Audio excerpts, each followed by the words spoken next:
Alright, hey guys, this is Kevin Kim with Precision Powerlifting Systems. Hopefully you can see my head because I'm here without Jess and set up the camera. So I'm going to take not a little break because I've only done one video, so I know we were talking about the general principles, but I wrote an article about this piece earlier this week and had a conversation with somebody on this channel about this topic in general. So I think it's really important that I cover this now, and then we'll kind of get back to it, because I think there's something that I've been missing out on my end on the programming aspect of it for squats and deadlifts. But our bench has actually been a little bit heavier, and it actually falls within these guidelines that I want to start bringing in more with the squats and the deadlifts. So brief little rundown, like our program's set up to have a lot of heavy singles in it. So we have our max effort squat day one, max effort bench day two. The deadlifts rotate depending on which phase we're in to be max effort on day three with either bench before it, or we do lighter squats, lighter deadlifts on that day, and then we bench on day four. If we bench and we deadlift on day three, then day four we tend to squat and pull. And on those squats and pulls tend to be lighter. So one of the things, when I'm structuring a program, I want those singles to be high quality singles. So I get worried about the recovery of each lifter, and so they put the RPEs down. I use percentages when I write the programs, and they put RPEs down that kind of help me monitor their recovery or how hard things feel. And then I make adjustments from there. So one of the things that I have done is I've kept those days much, much lighter. So they tend to fall, not so much with the bench, I'm going to get into that, but with the squats and the deadlifts, they were falling between 60 and 70% of 1RM, and I was doing this because of the recovery aspects of it. But it's funny, and this is why it's important to have multiple perspectives in your circle and to have people who are going to question you, or even just say things how they are sometimes, and then you're like, fuck, I've kind of been fucking this up. So one of the first conversations I had with Louis Simmons a few months ago, he had asked me this question: who's going to win? The person who puts 500 pounds of force? So we're just kind of like talking about my squat and just using 500 pounds as a max.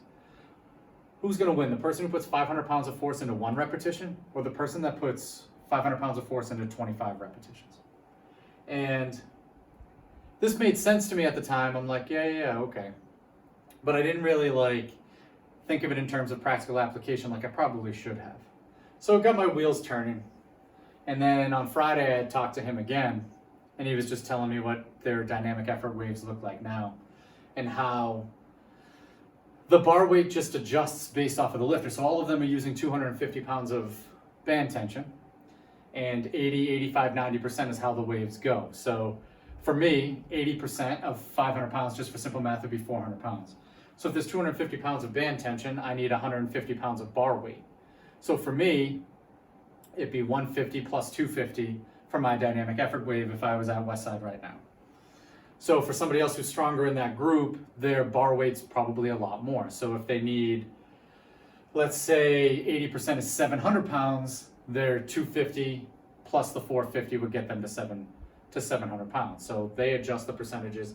The band tension is the band tension. They adjust the percentages based off of the bar weight and that lifter's max. So, one thing when you think about that, it's like, oh, well, am I going to get anything out of it because it's 150, so it's really light in the hole, and it's like, yeah, okay, my skill level is not as high as the other ones. So just being part of that group and going through that process, I'm going to get stronger doing that. Let's be real. And at some point, weight is weight. And I understand that, at different leveraged positions, the weight's different. But if I'm putting that amount of force into each repetition, I'm going to get stronger over time. But it got me thinking is when I started to really analyze our programs and think about our programs. So currently the bench press is going really well for a lot of our group. And what I had done was, so when I had switched up the phases a little bit, and on our day three we were squatting and deadlifting, and then day four we were benching, I'm like, I could probably push the intensities of these a little bit.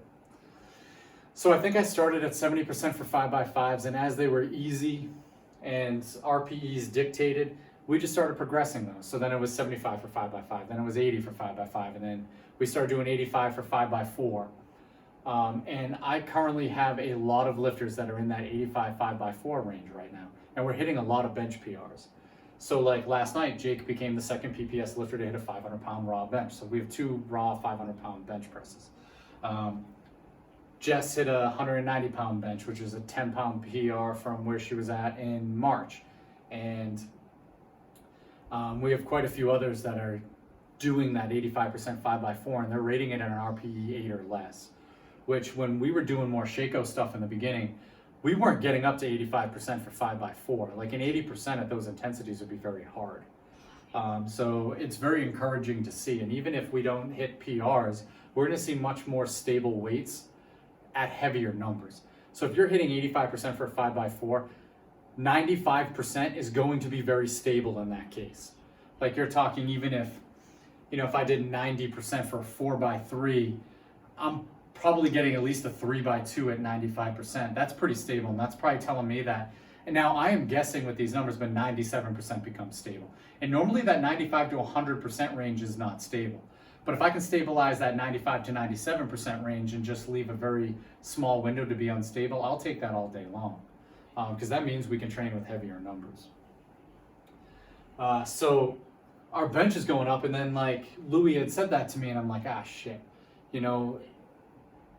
that majority of the weight should be between 75 and 85% of 1 RM. I mean, that's something that I learned early on with Shako, that the majority of the work should be done in that window. So Shako, his average intensity would be about 70% plus or minus 2%, but he included everything from 50% and higher.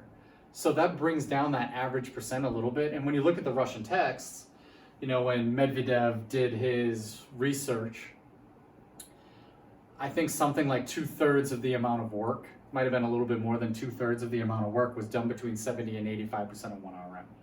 And when I think about my programs with Shako, at least that much was between 70 and 85% of 1 RM. So why this percentage is important. So, people will argue on the internet all the time. They're like, science doesn't validate it. It's correlation without causation. But like in our sport, there's just not a lot of good research to back up a lot of these training scenarios, these training modalities,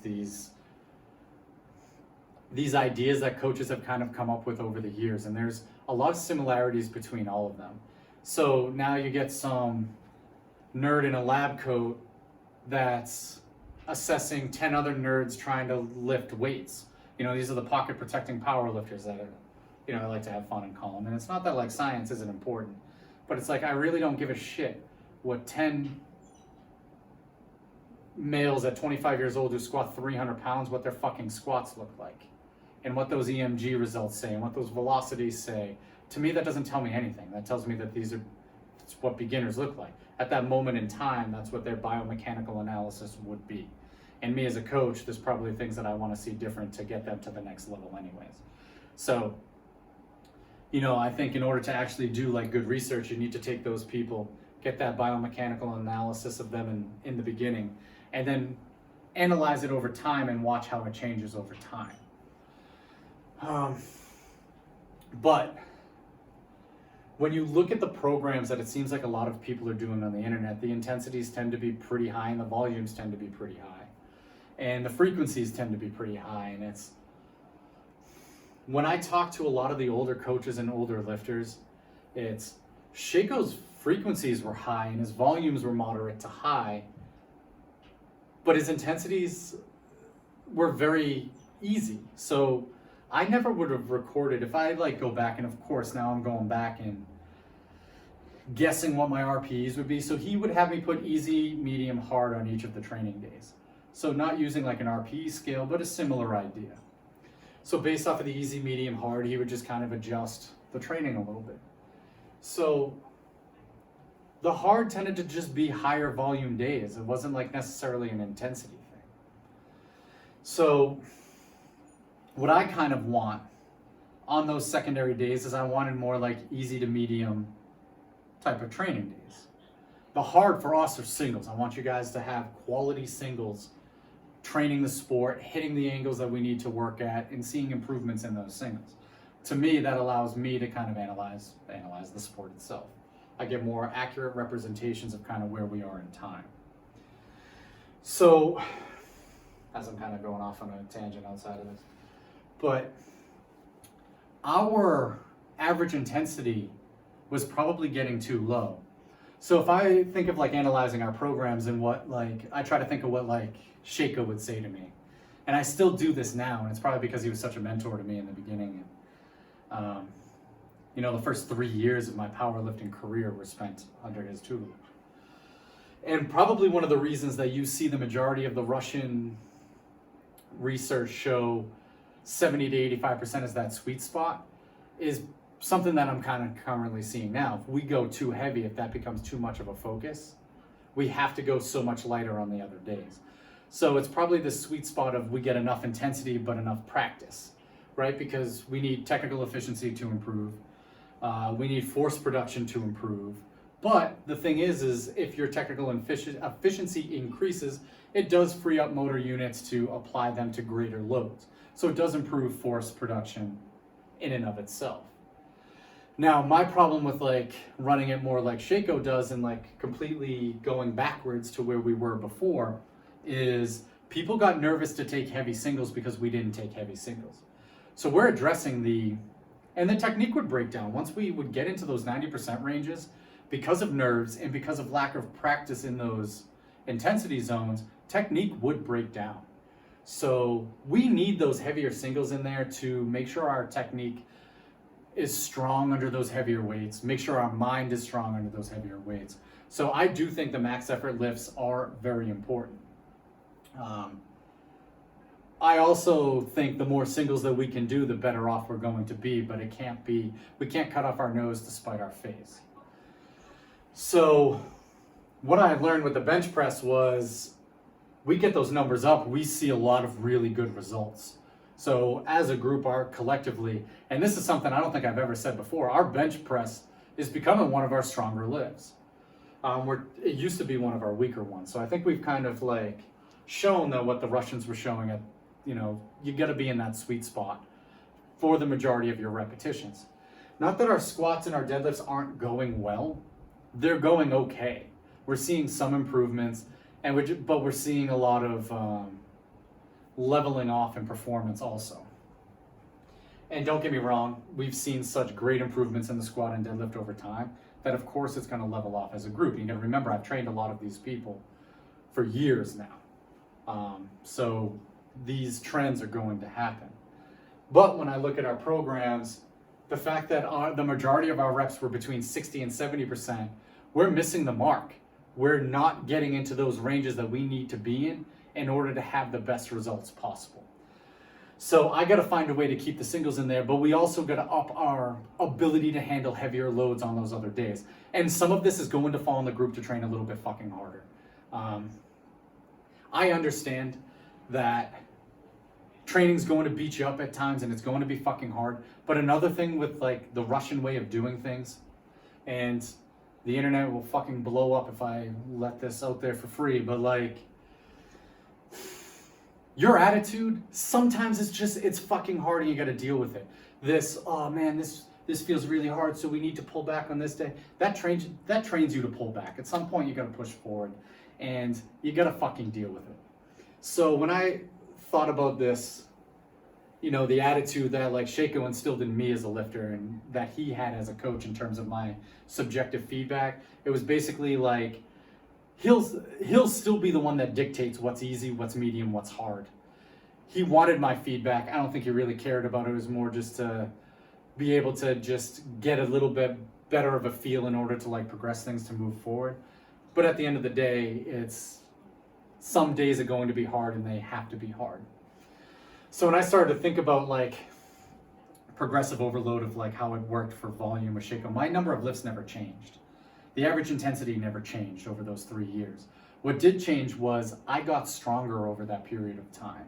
So every time that I hit a new 1 RM, we basically repeated the program again, just with new numbers. So now all of a sudden, average intensity of 70%, it's average intensity of 70% of a larger number, So my volume would increase that way. It kind of grew as I grew. It wasn't forced upon me. And in one of the texts, I remember reading that you have to let certain weights kind of mature and ripen before they can grow. So you can't just force that growth. And they'd use some analogy with, and I wish I could remember what it was, with like planting a flower. So allowing those weights to mature and ripen. And when I think about this, like in practical sense, once I got those new numbers with Shaco and I had to start repeating it, the first 3 to 4 weeks were fucking brutal. They were very hard. But I adapted to them, and then eventually they got easier, and then they got easier. Then we test again, and I'd hit a new max. So I think the repetitive process of repeating those weights in that process makes a lot of sense to me. So one of the things that I think we need to do is, one, we do need to be prepared to handle those heavier loads. That's on me as a coach, putting the right stuff on paper so that the lifters can be prepared for that process. And I think if we use percentages and we just keep cycling through, each time we cycle through, this should get a little bit easier and easier and easier. But I do think that the progress needs to be individualized, just like what I was doing with the bench press. So it's not like we hit 70% 5x5 for the first week and then hit 75% 5x5 for the second. If it was easy on the first week and the recorded RPEs dictate, I then would increase that 5% load. But if it wasn't easy and the RPEs recorded didn't dictate that, we would repeat the 70% again. Or maybe we'd go 72%. So it did progress at the lifter's own individualized rates. And I think that's important to keep in mind and something that we need to keep doing. What I would like is Starbucks to sponsor my Patreon channel and these videos so I can get free coffee. So getting into what we're going to do. So that means for me, I've criticized periodization quite a bit, and I kind of agree with a lot of Kylie's criticisms of periodization, but there's a reason why those ideas and those planning methods are there and why they've been used for a prolonged period of time. So I think what we need to do is keep those concepts in place, but kind of take the criticisms and figure out a way to make some adjustments to it so that we can practically apply those criticisms that I feel are important. So one of the things that I think I'll do is in the beginning, there'll be an intro week. Not an intro week, an intro wave. So, and this is in each phase. So I've explained the phases of training. You should go listen to that video so that this makes sense. So let's say phase 1, we're going to do an intro phase for our rep days. So this might look like week 1, 55%, week 2, 60%, week 3, 65%. And maybe like a 5x5, 6x4, 8x3, and maybe we even wave it up, right? So at 65%, we hit an 8x3, at 60%, a 6x4, at 55%, a 5x5, whatever. But we'll use something that probably slows the lifter down and increases time under tension or increases some type of ability of them to handle more weights. So like the cambered bar would be great here because it does kind of slow you down because of the lack of stability in it. So anything that we sacrifice in stability, we're going to see a decrease in power output. So it just doesn't allow you to put as much force behind it. But it's really good for building some technique, some upper back strength and those things. If you don't have access to a cambered bar, maybe we use tempo squats or something. So we're increasing that time under tension, increasing the work capacity and the ability to kind of handle and withstand loads in that intro level phase. So then let's say we get into wave 1. All right, and our max effort stuff's gonna stay the exact same. Our back down stuff on those max effort days will probably stay the exact same also. If phase 1, we just don't do back downs. That's something I bring in later on, and it's just kind of like an increase in volume for an increase in stimulus or something. So let's say wave 1 for the squat and for the bench, week 1, 55%, week 2, 60%, week 3, 65%, but adding a 25% of accommodating resistance. So if you have access to both bands and chains, maybe chains are more appropriate here. They're a little easier to handle than bands are. And I'll kind of get into, because this is just like a general format. There's going to be adjustments that we make along the way to these, and we can string together these waves however we want. So let's use 25% chains because you have access to both. It's a little bit easier on the lifter. And maybe we start at 12x2 when we put in under 20 minutes. Okay, so you got to hit these reps in 60 to 90 seconds, break no more. And you can even, whatever you want to do for the rest periods, you can even say 60 seconds. You could do less if you want, 45 seconds, 30 seconds. I don't care, but starting with a 12x2.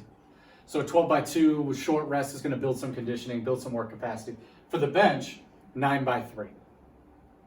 Shorter range of motion lift, takes less time to complete, should be triples there because that triple is going to be about the same time period that it takes for a max effort single. And you can alternate grips, so you could go close, medium, wide. I would start with your weakest grip and then work into your strongest one if you're going to do it that way. So if we add the 25% to it, so that's going to put us at 80, 85, 90%. So kind of like what Louis was saying to me for those dynamic effort days. I think if you wanted to, you could even put a range on this, 20 to 25% of chain weight. So that would give you that 75, 80, 85, whatever. But it's going to be within that 70 to 85% range is what you need to make it. In 12 by 2, wave 1. Wave 2, what I would probably do, and these are just thoughts that I'm putting together, is probably remove the accommodating resistance. Because one thing, you can get pretty used to the accommodating resistance and lifting with it. So then I would probably go 70, 75, 80%. And then I would keep the number of lifts the exact same. So kind of like what I was talking about with Shako, my number of lifts never changed. My average intensities didn't change. But I might have 70% for a 5x6 and then 75% for a 5x4, like depending on what it was and what variation we were using. He had this way of adjusting the intensity and the volume for that variation, but keeping the number of lifts in the entire program the same. So let's say I had, for simple math, I had, it would be more than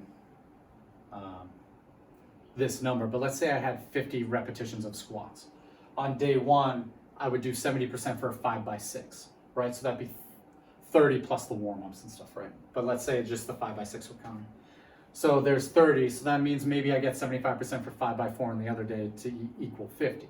And then let's say the following week, I did a squat pyramid at 70%. So I went 3 plus 5 plus 7 plus 9 plus 8 plus 6 plus 4 at 70%. I think that turns out to be 42 reps, give or take. Okay, so let's say we remove one of them, we make it 40, however we set that out. Just again, for simple math. So 70% I'm doing 40.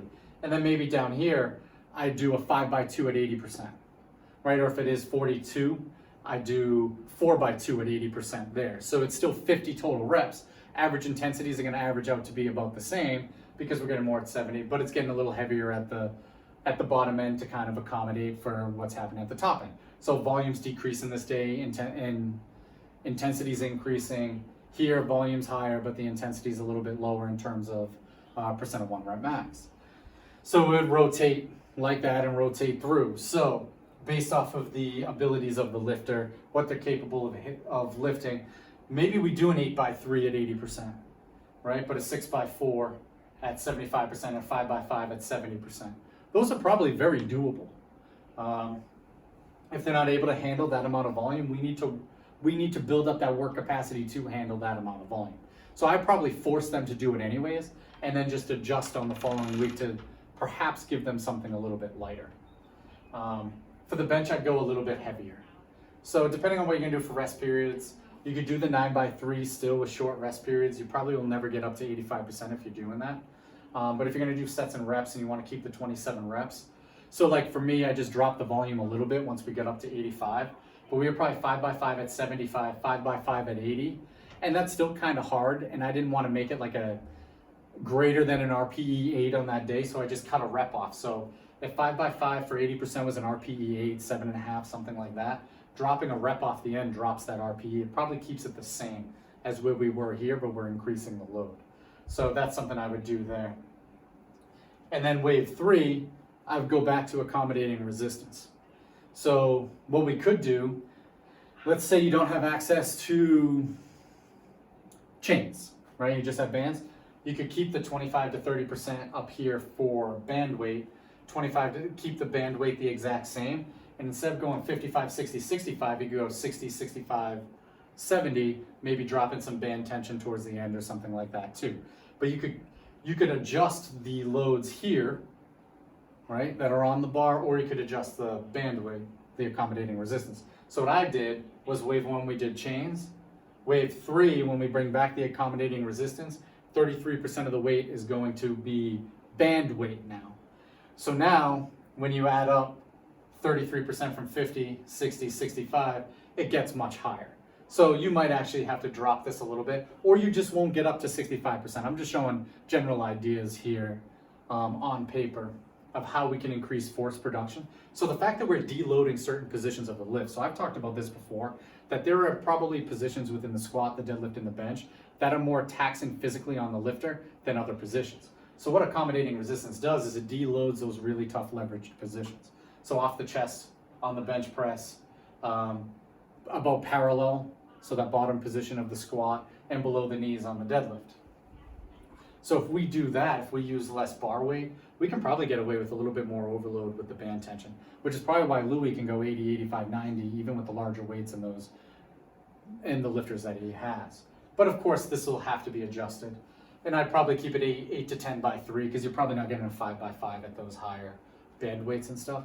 But maybe you decide to go week 1, 55 plus 33 for an 8 by 3. Week 2, you decide to go 55 plus 33, 10 by 3. And then week 3, you decide to go 55 plus 33, 6 by 4. You could keep these the same every week and just up the volume a little bit. Like, you just need to decide what's best for the lifter. So let's say we have a lifter in wave 1. That goes 55, 60, 65, but that's the plan, right? But they get 55 plus 25, 12 by 2, under 20 minutes. They rate it at an 8 or 8.5. Let's even go a little bit higher. So then the following week, I have them repeat the 55. So they hit that and they put like 7.5. So because it's high, I probably don't want to go up to 60%. So week 3, I'm probably putting 57.5% on that bar, plus the 25 for that same 12 by 2, under 20 minutes, whatever. And let's say that's a 7.5. So in that case, what I would do is I would make a wave 2 in this same phase. So let's say this is phase 1, wave 1, and we only get up to 57.5. This is what I mean by allowing the individual to progress at their own pace. So what I would do is wave 2 of phase 1, I would start here at 57.5. Okay, so week 1 is actually the second week that they've done that intensity. That should probably drop, let's say that drops to a 7. Now we get up to 60. Okay, they hit 67.5. I probably would force the 65 here, but even if it's 62.5%, fine. Let's drop that, and let's move into the next wave. So now they're ready to handle these heavier weights. A 70% for a 5 by 5, if they're hitting 62 to 65% plus that chain weight, is probably very doable.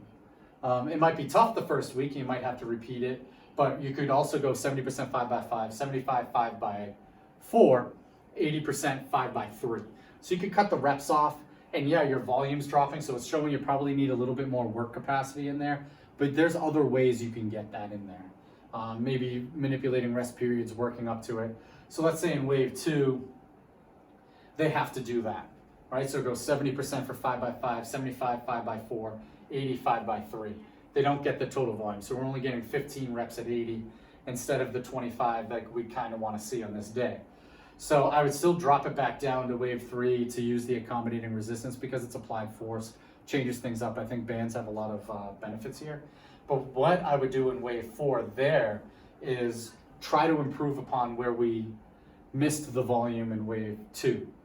So maybe 5 by 6, 5 by 5, 4 by 4 even, right? So like it's similar volumes at the end, but they're increasing something, right? So like I would build wave 4 based upon wave 2, and wave 3 would build on wave 1.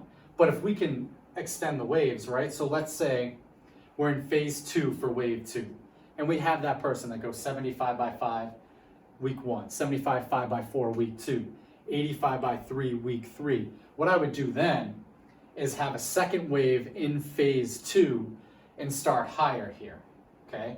So if we're getting 5 by 3 at 80% week 3, I'd probably come back around, okay? And then do something different here.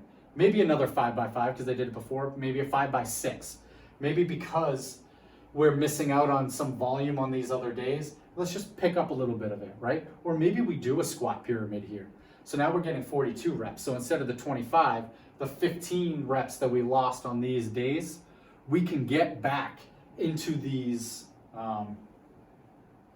number of lifts in that same phase. So we're not in a month period of time, we're keeping our work capacity where it needs to be. So maybe we do a squat pyramid there, and then maybe we come back 5 by 5, and now maybe we're hitting a a 6x4 here, or even an 8x3. At that point, if they did a 5x3 wave 1 and then we really stress some volume on those other days, they're probably hitting that 8x3 here, and we're right where we want to be. We're at the minimum of where we want to be to move on to wave 4. And then on wave 4, we can hopefully maybe get to a 6x4 at that 80% at the end to build upon. So like we can make sure we're progressing over time. We're seeing those progressions and those things that we want to see. So that's kind of where my head is at. We need to make sure we're getting that average intensity up, but without beating the lifters up so much. So bands have a greater eccentric component to them, which can make them harder to recover from, especially if you're not used to them. So I think alternating between accommodating resistance and straight weight can have some benefits there. So when we are using the accommodating resistance, yeah, the eccentric portion might be harder to recover from, but it's going to be easy to recover from out of the more disadvantaged positions of each lift because the loads are lighter in those positions, but we're still getting that force that we're looking for into the barbell to improve force production over a longer period of time. And then obviously we're taking the bands off, getting the straight weight in there, so the eccentric portion becomes easier to recover from, but it's harder to recover from out of those more disadvantaged positions. The other thing is, if you use bands too much, you do get used to the bands and it does change the technique a little bit. So let's make sure that we're not using too much band tension on those on those waves for too long of a period of time, so we're getting enough straight weight practice in there. And you know, you could always repeat waves too. So let's say wave 1 they fucking crush with the 25% bands or chains, whatever you're using for that. So let's say they crush that, and wave 3, you could do the same thing that you did up there, but make it high bar, right? Or increase the volume, which is probably what I would do. But you could make it high bar, you can make it some type of variation, add a box to it, use a specialty bar. You can change these accordingly to adjust these percentages. So like one thing that I learned from Shaco was 70% 2-second pause squat for a 5x3 is much harder than 70% comp squat for a 5x3. So you can increase intensity utilizing certain other aspects of it, right? So if I'm doing 55, 60, 65% low bar comp style squats, and then I make them come back and repeat it, and you might even decide to do this for wave 2 in the same phase because they're not competing for a prolonged period of time, make it a high bar. It now makes that 55, 60, 65% harder, but you're using the same loads. And then if they own that with high bar, maybe you do a high bar wide stance box squat, or a high bar wide stance squat if their wide stance isn't strong. Like you can use those exercises to keep those loads the same and just keep cycling through so that they're just constantly getting used to those loads and getting better at handling those loads. It's that mature and ripen before they grow type of thing, but you got to make sure that they are heavy enough and you're getting enough intensity to drive progress. So if I actually analyze my programs now like I used to with like the big Excel spreadsheets, it would tell me that my average intensities are very low. So what that used to do for me in the beginning is it would spark an increase in average intensity. I'd make sure we're getting more 80, 85% days to drive up that average intensity.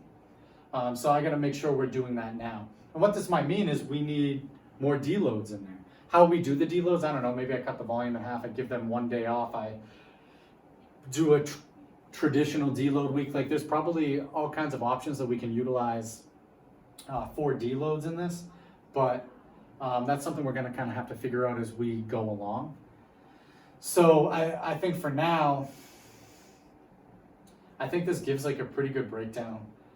I am open to answer questions, but the questions I will only answer to Patreon subscribers. If you have questions and you just follow me on Instagram, I'm not answering because I do want to make this available for a period of time on YouTube, but I also want people to have a value for being part of Patreon. And I mean, there are videos that are exclusively to Patreon only. I mean, the majority of my videos are only exclusive to them. But this is something that I think is probably pretty important for the general public to hear if they follow along, so they can understand what we do, hear my thought process. And you can see how there's a lot of up for grabs. Like me as a coach, it's me guiding this process with me making these decisions for each lifter based off of each lifter's individual experiences. And like I said, like progression is going to be very individualized. But that's on each lifter to make sure they're sleeping, make sure they're eating, make sure they're doing their mindfulness stuff. All of those things do really matter at the end of the day. And if they want to progress through these faster and see more progress, it's on them to do those things, and also on me to accommodate the program appropriately and give them the tools to handle it. But I think this is like a nice little breakdown of kind of where we are at now. So make sure you follow along on Instagram. My personal account's KWCAN. Our team is Precision Powerlifting Systems.